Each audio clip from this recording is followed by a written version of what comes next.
morning, students. Nice to be in touch with you. And you are under one topic, that is tips for a better teacher.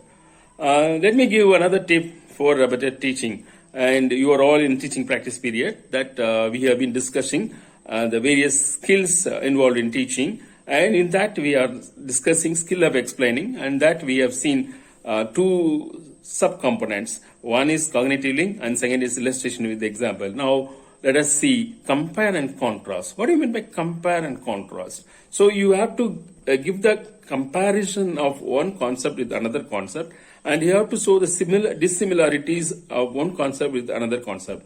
Suppose in maths I have been asked to take measures of central tendency.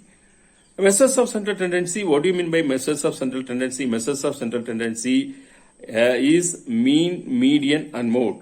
Those measures which fall under the central part of a curve is known as central part of the bell-shaped curve is known as measures of central tendency. If I give theoretically, they may not be able to, the students may not be able to understand.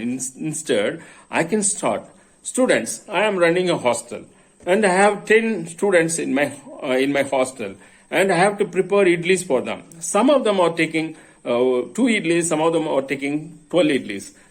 How to go about? So suppose 10 students mean 12 idlis means I have to prepare 120 idlis, and if it is 2 idlis means I have to prepare only 20 idlis, and I am in a confused state. What can I do? That time you have to get an average. That time the average will give you a correct exact figure based on which you can prepare idlis for your students. And for example, how to arrive at average? Suppose 5 students are taking 5 idlis regularly, and 5 students are taking 10 idlis regularly. 5 into 5, 25. 5 into 10, 50. 50 plus 25, 75 divided by total number of students, 10. That we get 7.5. 7.5 is the average consumption of idli of students in my hostel. So I can prepare 75 idlis approximately for my students' breakfast in the morning.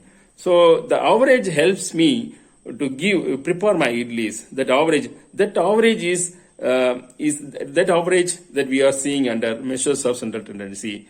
Then what is deviation? The deviation, one who takes 12 idlis or the extreme one end, and one who takes 2 idlis at the extreme other end. So these two are deviations. So we are not seeing deviations, we are seeing the figures which fall under the central part of our bell-shaped curve. That is measures of central tendency. And this is compare. You have to compare how to arrive at average, and you can see the deviations. So this is average and deviation. Comparing and contrasting.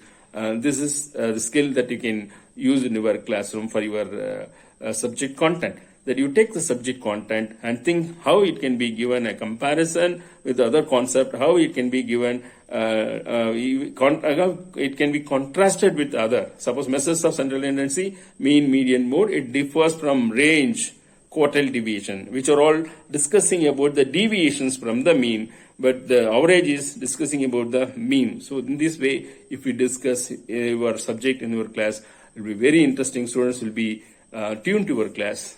Thank you so much. We will meet again.